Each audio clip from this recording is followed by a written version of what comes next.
용서받은 은혜로 용서를 베풀며 사는 섬김과 헌신만큼 귀하고 아름다운 삶이 있을까 싶습니다. 오늘 본문은 산상수훈의 가르침 중 기도에 관한 말씀을 마치면서 예수님께서 마지막으로 덧붙이신 말씀입니다. 일종의 주기도문의 후렴같이 이렇게 붙어 있는데 이 내용이 사실은 너무 강력한 인상을 줍니다. 이것은 우리가 우리에게 죄 지은 자를 사하여 준 것 같이 우리 죄를 사하여 주옵시고라는 기도 내용을 다시 한번 강조하면서 그 뜻을 설명하신 것이라고 할 수 있습니다. 예수님께서 기도의 모범에 대하여 가르치시면서 마지막 결론으로 우리가 이웃의 죄를 용서한 것 같이 우리 죄를 용서해 달라는 이 기도를 다시 한번 언급하신 것은 이것이 주기도에 있어서 극히 중대한 내용이요, 우리가 기도해야 할 것 중에서 특별히 명심해야 할 내용이기 때문일 것입니다. 오늘 이 여전도의 헌신 예배를 통해서 하나님께서 나를 용서하신 그 깊고 거룩한 뜻을 따라 남을 용서하는 아름답고 고상한 모습으로 변화되는 삶에 관하여 나누려고 합니다. 그 삶을 지향할 때에야 용서받은 은혜를 헛되게 하지 않는 삶이 될 것이기 때문입니다. 지난 수요 예배 때 받은 진리와 은혜의 내용입니다. 기도에 관해서 산상수훈의 몇 주간의 말씀이었는데 이 말씀을 좀 나누고 싶었습니다. 우리가 일하면서 사실은 문제가 뭡니까? 이 사회에서도 그렇고요, 우리 교회에서도 일하면서 일하는 분들의 마음이 서로 때문에 편하고 서로 때문에 평안하고 서로 힘을 얻고 또 서로에게 격려가 되고, 근데 이게 꿈이죠. 이게 안 되죠. 서로 견제하고, 이게 세상의 모습입니다.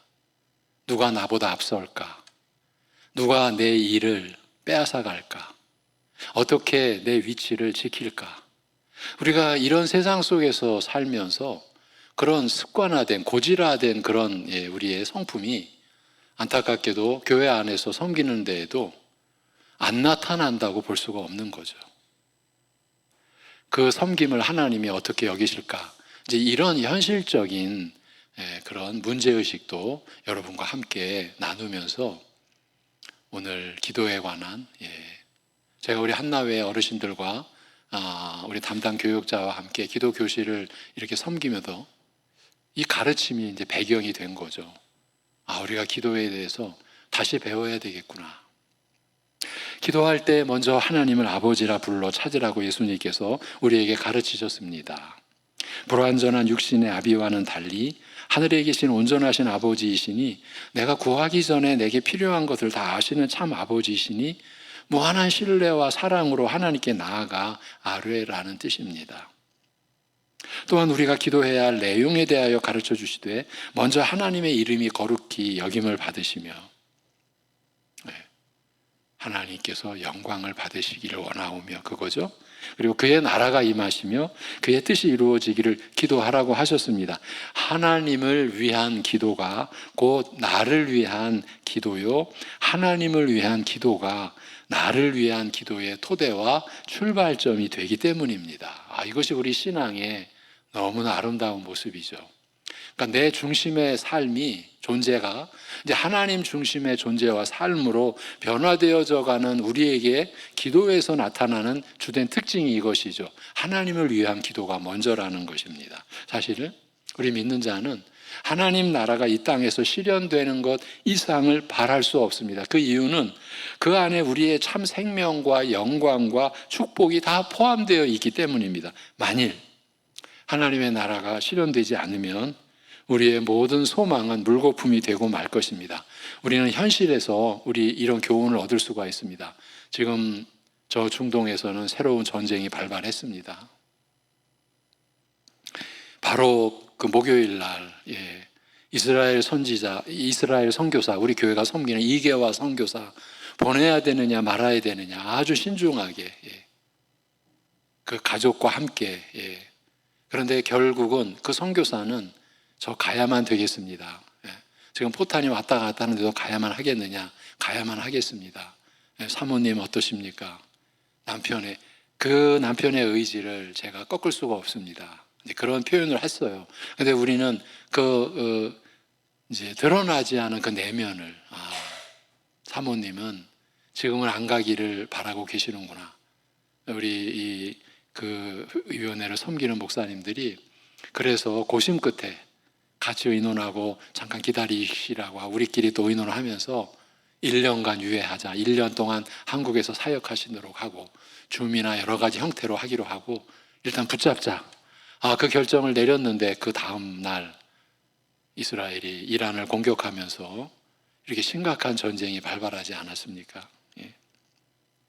지금 그 텔아비브 그리고 예루살렘에 이란의 미사일이 쏟아지고 있습니다. 그 안에 무슨 평강과 무슨 생명, 무슨 영광이 있겠습니까? 여러분, 나라가 무너지면 사실은 그저 참담한 고통만이 있는 거죠. 이 육적인 나라에서도 그렇습니다. 그런데 영적인 실제는 더하죠. 만약 하나님 나라가 실현되지 않으면 우리의 모든 소망은 물거품이 되고 말 것입니다. 이런 기도를 토대로 이제 우리의 필요를 구하게 하시되 먼저 일용할 양식을 하나님께 구하라고 하셨습니다. 일용할, 이게 아주 요점이죠. 날마다 우리와 소통하고 싶으신 거예요. 날마다 우리와 교통하고 싶으신 거예요. 하나님께서. 여러분, 하나님이 여러분의 기도를 기다리신다라는 생각을 가져보십시오.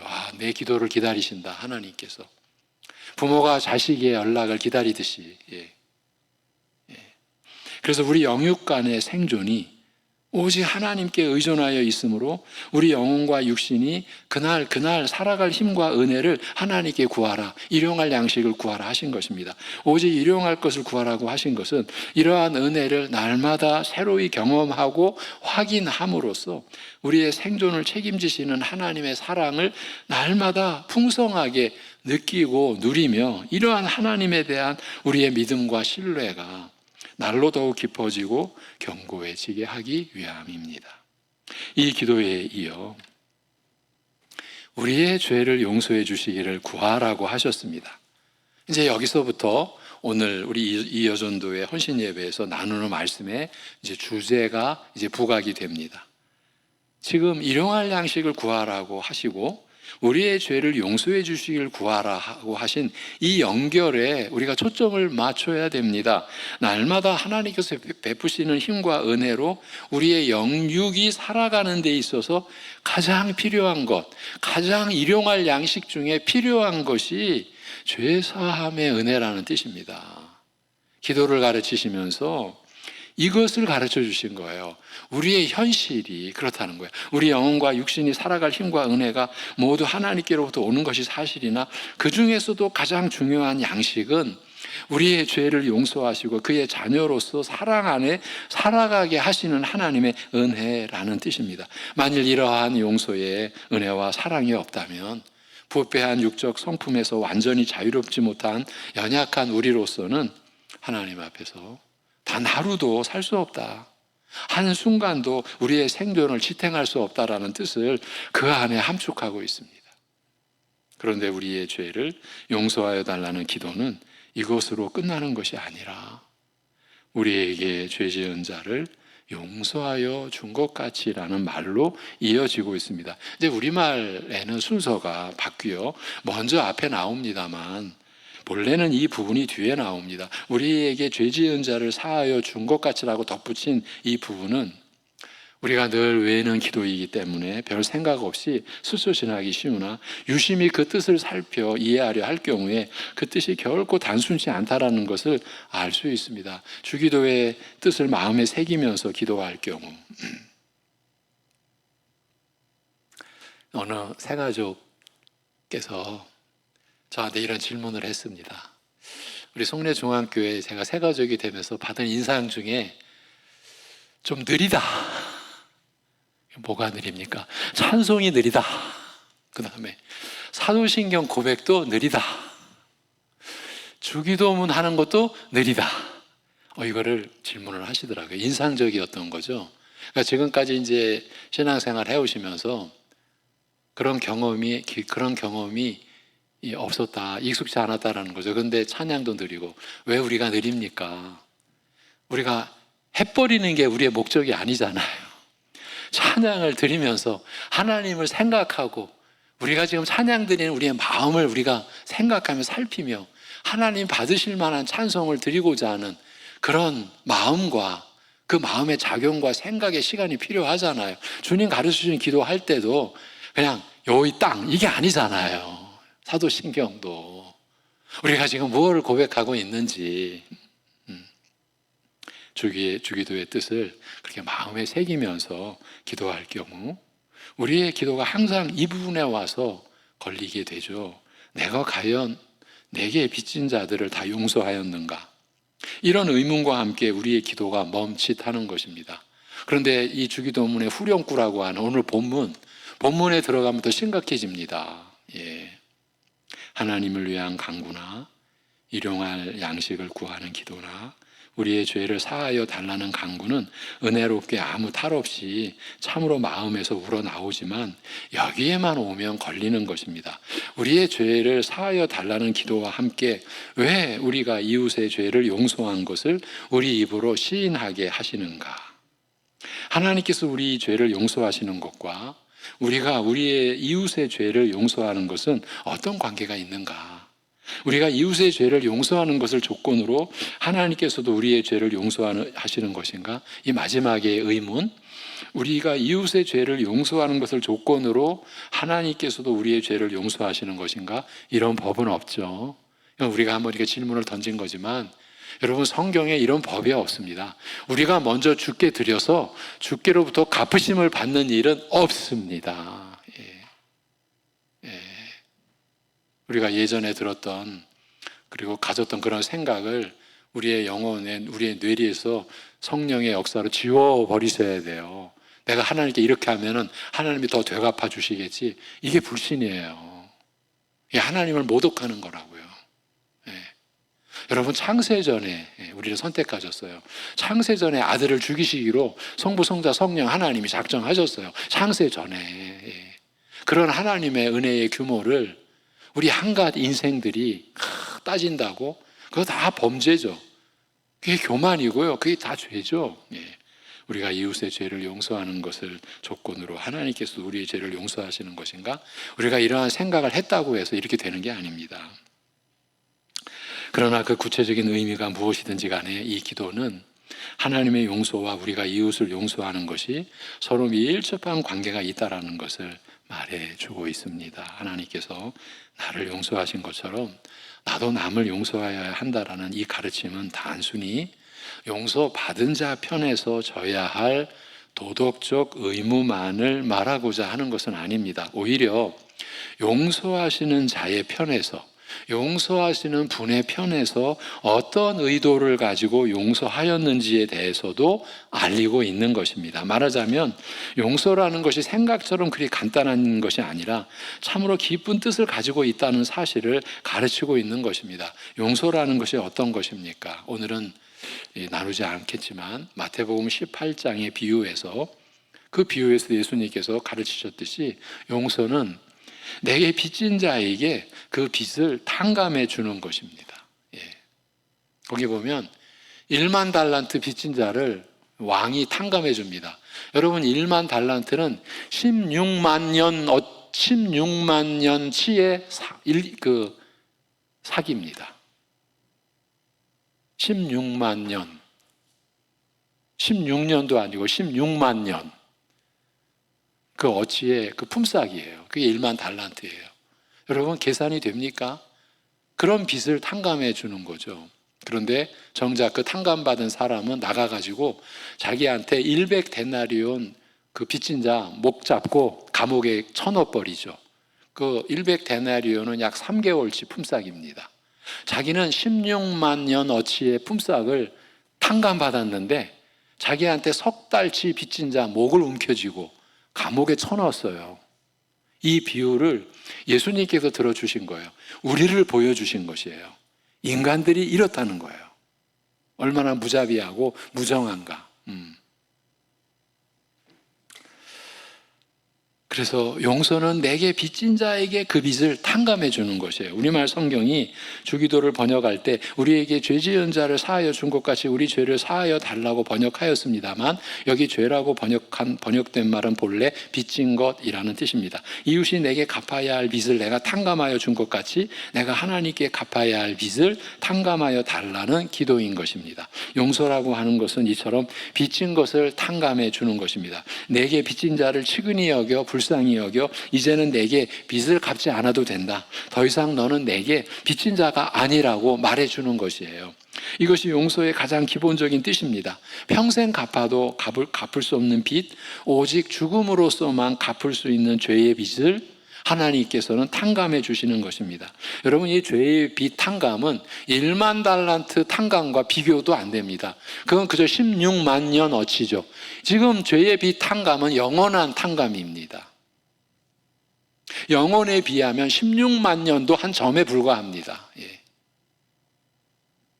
이제는 그 빚을 내가 갚지 않아도 된다고 말씀해 주시는 것입니다. 이제 그러나 용서는 이것으로 그치는 것이 아닙니다. 단순히 빚진 자를 탕감해 주는 것 이상의 더 깊은 뜻을 가지고 있는 것입니다. 그 마태복음 18장의 비유에서 왕으로부터 거액의 빚을 탕감받은 종이 나가서 자기에게 석 달치 품삯을 빚진 동관을 만나자 무자비하게 빚을 받아내려 한 것을 두고 왕이 책망하기를, 내가 너를 용서한 것 같이 너도 내 동관을, 내 친구를 불쌍히 여겨 용서하는 것이 마땅치 않느냐라고 한 말은 단순히 자기는 용서받았으면서도 다른 사람은 용서하지 않는 이기적이고 뒤틀린 악한 성품을 책망한 것으로만 보기 쉽습니다만, 사실은 이런 뜻을 넘어 용서라는 것이 무엇인지 그 뜻을 가르치고 있습니다. 그 깊은 뜻을 말입니다. 용서는 단순히 죄를 덮어버리고 책임을 묻지 않는 것보다 더 적극적이며 고상한 뜻과 기대와 사랑을 포함하고 있습니다. 즉, 용서받은 사람이 용서하는 사람으로 변화되기를 바라고 기대하는 요구가 들어 있습니다. 이것은 단순히 내가 너를 용서해 주었으니 너도 그 대가를 치르라는 그런 뜻이 아닙니다. 만날 용서받아야 할 짓이나 하고 다니는 사람이 이제는 변하여서 오히려 남을 용서하는 자가 되기를 바라는 더 깊은 사랑이 들어있는 것입니다. 남에게 늘 빚이 나지고 다니는 자로 하여금 이제는 내게 빚진 자를 너그러이 탕감해주는 그런 자로 변화되기를 바라시는 기대와 요구가 용서 안에 들어있는 것이에요. 이 죄된 생활을 하던 자가 오히려 변하여 거룩한 자가 되기를 바라시는 기대가 용서 안에 들어있는 것입니다. 여러분, 이것이 성화죠. 우리의 평생에 이루어가야 될 길이죠. 이것이 진정한 용서입니다.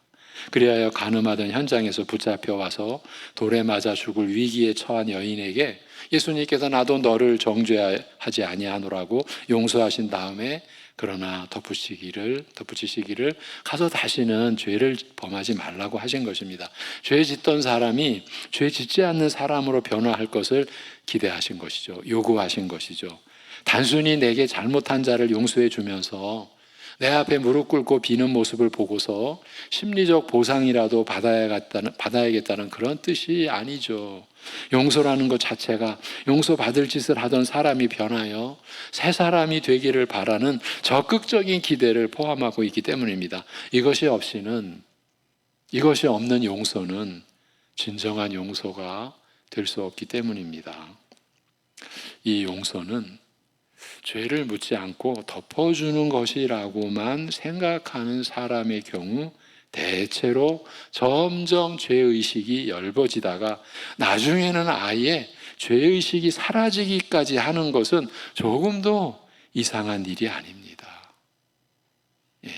용서가 잘못을 범한 자로 하여금 새 사람 되게 하고자 하는 적극적인 뜻과 기대를 포함하지 않을 경우 그런 용서는 잠시 그 사람의 마음을 편하게 해줄지는 모르나 그를 새 사람으로 변화시키려는 노력과 기회를 처음부터 포기하거나 체념하게 됩니다.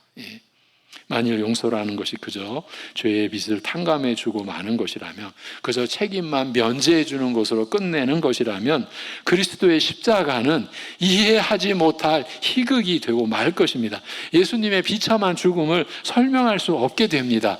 그냥 모든 죄인들을 다 용서해 주시고 끝내면 되실 일인데 무엇 때문에 아들을 그렇게 끔찍하게 죽이신단 말인가? 라는 이 물음에 대답할 말이 없기 때문입니다. 세상이 이런 질문을 하잖아요. 너희들이 섬기는 신이 죽었다며? 그냥 용서해 주시면 되잖아. 신이라며? 이렇게 질문을 하잖아요. 교회가 답을 해야죠. 그러나 십자가에는 단순히 죄인을 사랑하사 이들을 죽음에 내어주시는 하나님의 희생적 사랑만으로는 설명할 수 없는 어떤 것이 들어있습니다. 그래서 제가 많이들 여러분과 나누었죠. 손을 들어 한쪽은 사랑, 십자가 한쪽은 사랑. 그럼 반대편은 뭐라고요? 공의. 우리가 죄사함에 사랑을 받는 것은 하나님의 공의가 충족되는 그 사랑이라고. 그렇지 않으면 우리가 받은 용서의 사랑은 반쪽짜리, 그것은 아무 의미가 없는 거죠. 그래서 성경은 이를 가리켜 자기도 의로우시며 또한 예수 믿는 자를 의롭다 하려 하심이니라고 설명하고 있습니다. 죄인의 죄를 책임 묻지 않고 덮어버리는 것은 이건 옳은 일이 아닙니다. 따라서 그저 단순하게 죄인의 죄를 덮어버리고 책임을 묻지 않는다면 하나님의 의로우심이 무너지게 되어 있어요. 그러니까 하나님 나라가 무너져 버리는 거예요. 하나님의 성품과 하나님의 사역이 다 끝장나버리는 거예요. 행한 대로 갚으시는 보응의 원칙이 무너지게 되는 것이에요. 하나님께서는 죄인의 죄를 책임 묻지 않으시면서도 동시에 의로움을 잃지 않으시기 위해서 사랑과 함께 의의를 세우시기 위해서 아들을 십자가에서 죽게 하여 우리 죄값을 치르게 하신 것입니다. 죄인을 용서하시면서도 그 빚을 탕감해 주시면서도 동시에 의로움을 손상하지 않고 오히려 세우신 것입니다. 이것이 그리스도의 십자가입니다. 의로움을 잃지 않으시기 위해서, 의를 무너뜨리지 않기 위해서, 그러니까 하나님 나라를 무너뜨리지 않기 위해서 하나님께서는 아들을 비참한 죽음에 내어주신 것이에요. 십자가는 하나님의 희생적 용서의 사랑만을 증거하는 것이 아니라 그의 의로우심을 함께 증거하고 있는 것입니다. 하나님께서 이러한 사랑으로 죄인을 용서하심으로 그의 용서는 그저 죄를 사하여 주시는 것으로 끝나지 않습니다. 죄사함의 은혜를 입은 자들에게서 그들이 잃어버렸던 의로움이 하나님의 형상으로 본래 주어졌으나 다 잃어버렸던 그 의로움이 회복되기를 원하시는 것입니다. 이것은 하나님의 용서의 사랑이 동시에 의로운 사랑이기 때문에 자연스러운 것이며 필연적인 것입니다. 죄인을 용서하시는 그 사랑 안에는 죄인이 잃어버린 의로움을 회복하시려는 뜻과 요구가 들어있는 것입니다. 이러한 하나님의 용서의 사랑은 우리의 죄를 사하여 주시고 우리를 자녀로 받아들이시는 것으로 끝나는 것이 아니라 그 이후에도 여전히 계속되는 것이에요. 하나님의 용서의 사랑은 그리스도의 은혜로 죄 용서받은 자가 이제는 의롭고 거룩한 자로 날마다 변화되어가는 그 하나님의 자녀로 자라가는 그 과정에서 계속되고 있는 것이에요. 하나님의 용서의 사랑은 그것도 날마다. 여러분, 제가 그래서 한번 제가 겪은 일, 우리 은사님에게 이러한 가르침을 다 주신 그 교수님에게 우리가 매년 한두 번 찾아뵙는데 한 동기 목사님 느닷없이 이 질문을 한 거예요. 목사님, 그 친구는 아주 거침이 없는 친구예요. 죄가 뭐예요? 지금 목사님께 질문한 거예요. 그 순간 우리는 갑자기 온 그 침묵의 시간을 경험했습니다. 그 질문을 들은 우리도 순간적으로 놀라면서 침묵했고, 그런데 그 선생님의 표정과 모습이 우리를 숙연하게 했습니다. 갑자기 고개를 탁 숙이시고 생각을 하시는 거예요. 그러면서 하신 말씀, 사는 게 죄죠.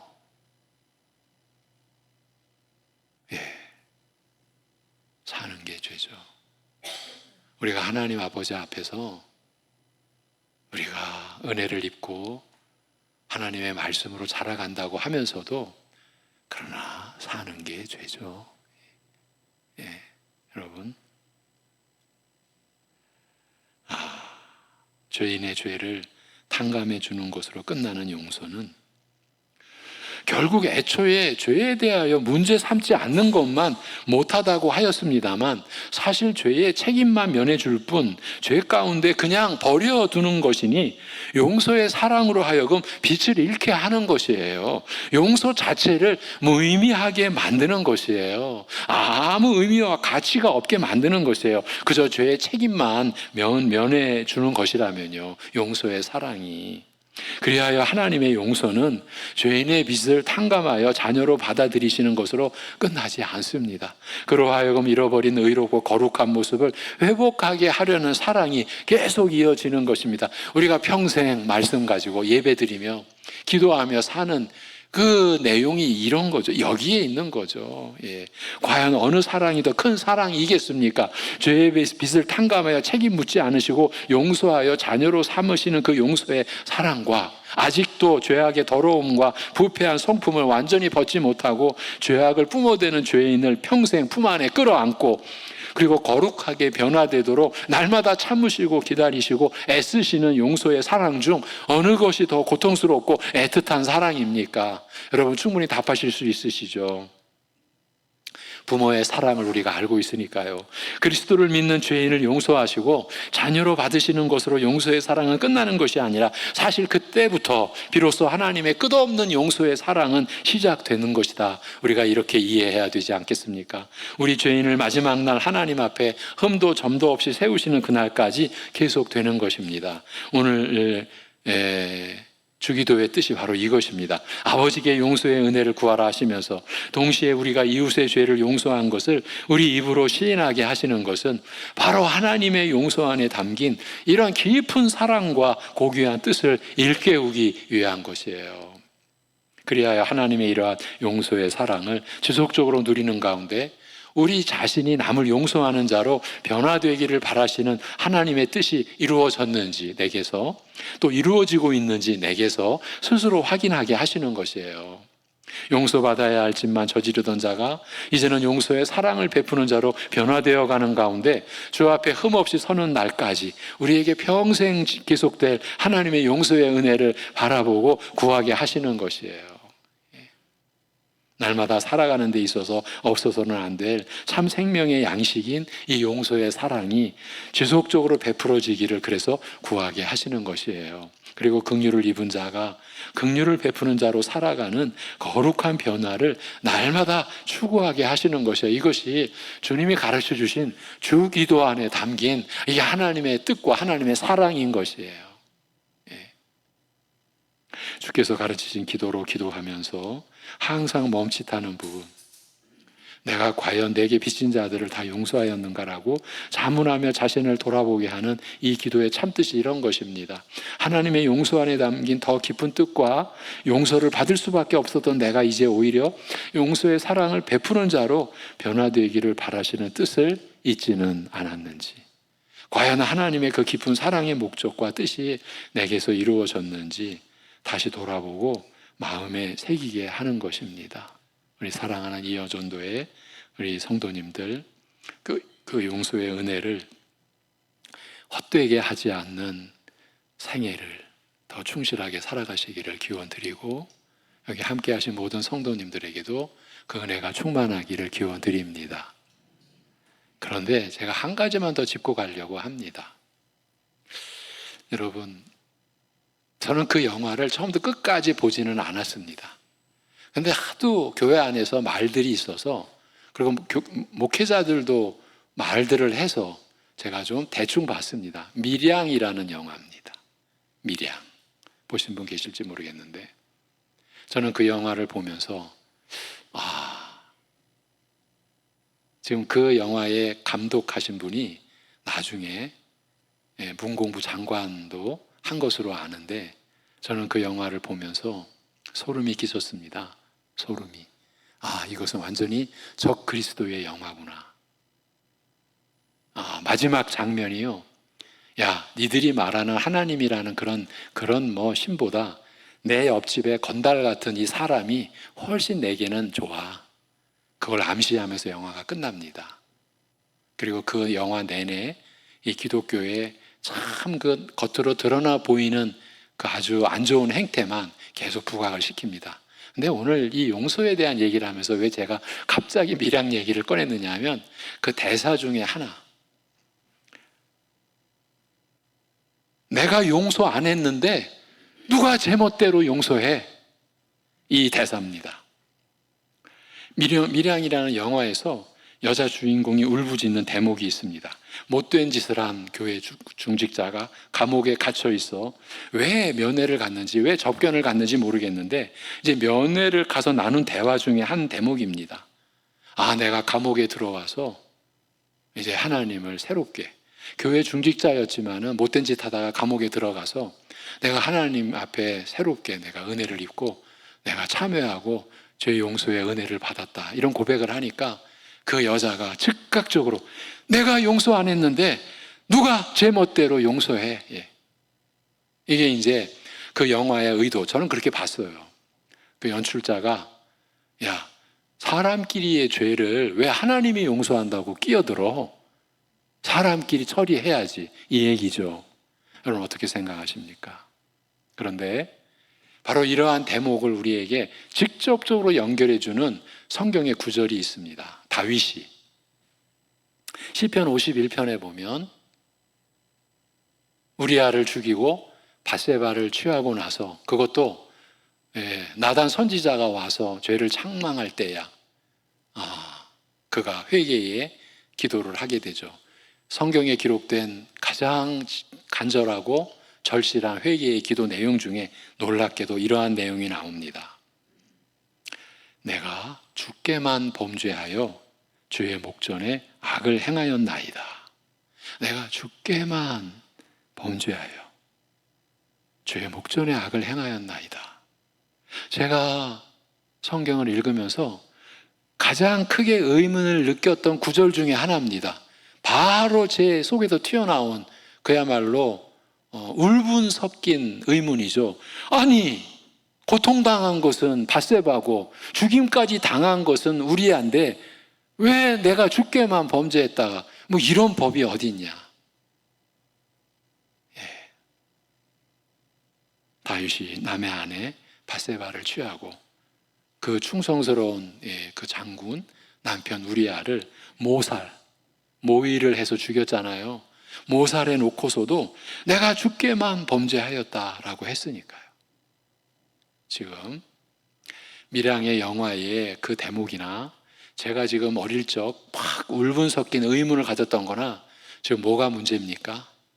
지금 범죄가 행해지고 용서가 행해지는 가운데 하나님이 지금 빠진 거예요. 밀양이라는 영화에서는 아예 없는 거고, 제가 의문을 느끼는 다윗의 그 참회 기도에 대한 울분은 하나님이 지금 계시지 않은 거예요. 그런 상태에서의 울분이었던 것이죠.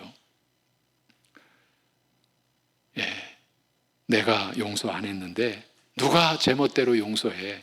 이 대사는 제가 다윗의 고백에서 느낀 것과 같은 내용을 담고 있었어요. 하나님이 배제된 거예요.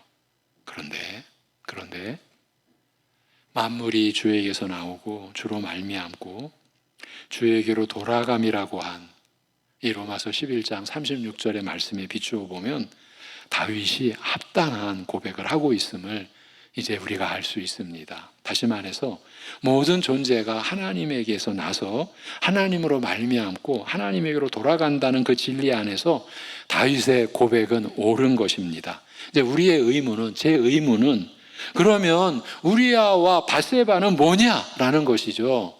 실제로 다윗의 그 악행으로 인하여서 인생이 짓눌리고 인생이 파괴되고 죽임까지 당한 그럼 우리아와 그 밧세바는 뭐냐?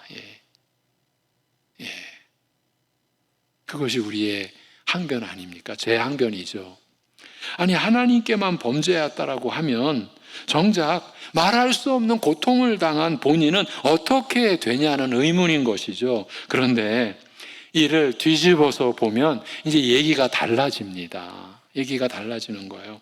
이제 하나님이 이제 이제 개입이 되시면, 그러니까 하나님 앞에서 이제 우리가 얘기를 하면 달라지는 거예요. 누가 나에게 악을 행했는데, 누가 나에게 악을 행했습니다. 그런데 그 악행이 하나님께만 범죄한 것이라고 하면, 하나님께만 범죄한 것이 되는 것이라면, 오히려 내가 하나님께 어떤 존재인가가 드러나는 것이에요. 다시 한번 말씀을 드립니다. 누가 나에게 나쁜 짓을 해서 악행을 범했는데 그것이 결국은 그 사람이 하나님께만 범죄한 것이라고 성경이 규정하는 대로 된다면, 오히려 그러면 내가 하나님께 어떤 존재가 되느냐가 지금 부각이 된다라는 것이에요.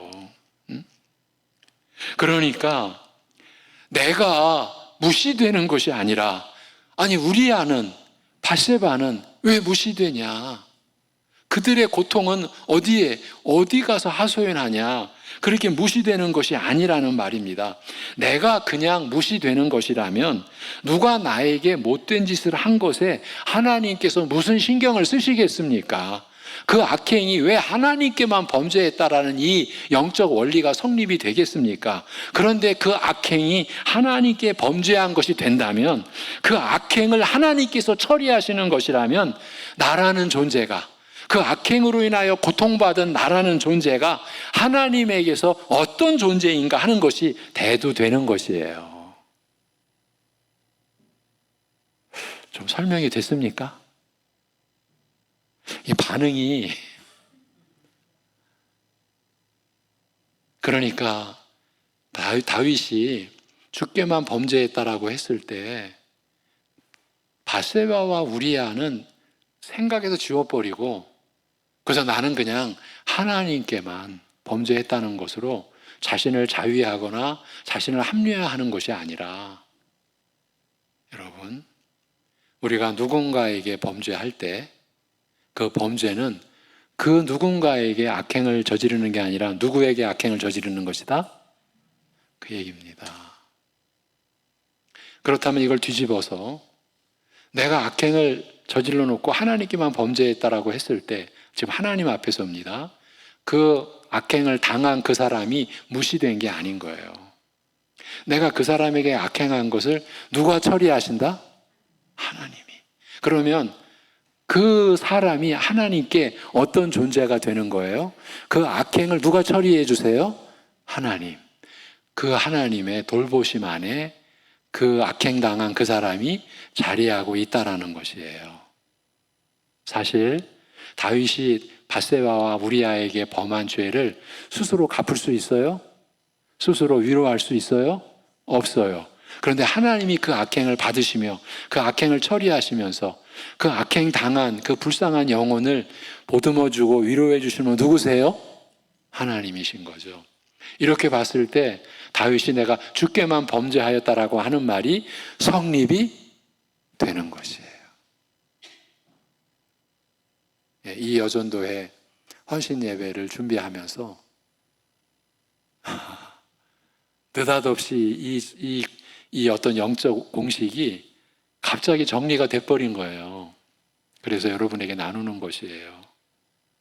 그러니까 내가 용서받은 것과 우리 사람들 사이에 그러한 일들의 관계가 이게 떨어져 있는 일이 아니라는 거예요. 여러분, 마음속에 누군가에 대해서 용서하지도 않고 용서받지도 못한 그러한 생각과 마음을 지니고 산다라는 게, 여러분 답변해 보세요. 편해요? 안 편해요? 편할 수가 없어요. 그것이 우리의 삶을 계속 갉아먹는 거예요. 우리의 마음과 영혼을 갉아먹는 거예요. 그러한 불편함과 그러한 그 연약함에서 우리 모두가 벗어나는 은혜가 있기를 주님의 이름으로 기원합니다. 여러분, 그래서 우리가 누군가에게 내가 용서를 베푼다는 것은 내가 억울하게 느낄 일이 아니에요. 마치 손해보는 듯한, 그러니까 믿지는 장사하는 것이 아니에요. 내가 먼저 지금 하나님께로 나아가고 있는 거잖아요. 용서하는 자체가 그 사람에게 나아가는 게 아니에요. 누구에게 나아가는 거예요? 하나님께 나아가는 거예요. 그리고 내가 하나님의 용서의 은혜 안에 내가 참여하는 거예요. 좀 죄송합니다만 내가 지금 하나님 흉내내고 있는 거야 지금. 내가 왜 흉내낸다고 표현했냐면 내 속사람은 여전히 연약해요. 그 하나님을 온전히 담을 수가 없지만 그래도 하나님의 하신 성품과 하신 일을 내가 쫓아가려고 바둥거리니까 흉내라도 내는 것 아니냐라는 표현으로 제 마음도 여러분의 마음도 좀 가볍게 해드리려고 제가 그런 표현까지 썼어요. 그러니까 내가 누군가를 용서한다라는 것은 내가 지금 하나님 안에서 하나님을 닮아가고 있는 거죠. 시편 찬송 중에 내 혀에 찬송이 찼다라는 그런 고백이 있어요. 내 혀에 찬송이 찼어요. 그 고백, 그 찬송이 들려올 때 그러면 그 혀에는 누군가를 비방하고 누군가를 흠잡을 그런 여지가 없는 상태이구나. 왜? 내 혀에는 뭐가 가득 찼으니까? 찬송이. 하나님께서 얼마나 기뻐하시겠습니까? 이것이 헌신 아니겠습니까? 우리가 살아가는 것은 용서받은 은혜로 살아갑니다. 이 용서받은 은혜를 헛되이 하지 않는 우리 여전도회와 우리 모두의 생애가 되기를 축원합니다. 기도합니다. 하나님 아버지 감사합니다. 사랑하는 이 여전도회 헌신 예배를 통해 기도에 관하여 가르쳐 주신 주님의 말씀을 다시금 우리가 살피면서 우리가 하나님께로부터 받은 용서와 우리가 우리에게 빚진 자를 사하여 주는 것이 얼마나 밀착되어 있는 것이고 그것이 우리를 위한 것이고 우리를 하나님의 자녀로 끝없이 변화시키시며 우리를 하나님의 자녀의 그 장성한 분량에 이르도록 하시기 위한 하나님의 뜻을 우리가 나눌 수 있었음에 감사드립니다. 이러한 용서의 말씀의 진리가 우리들의 마음을 주장하여서 용서받거나 용서하지 않은 것으로 인하여 우리의 마음이 속 끓고 우리의 마음의 평안이 결코 온전치 못하고 우리의 마음과 생각이 상했던 그러한 부분에서 자유함을 얻는, 그래서 받은 은혜로 섬기는 자유를 누리는 그러한 우리의 삶이 되게 하여 주시기를 간절히 비오며 주 예수 그리스도의 이름으로 기도하옵나이다. 아멘.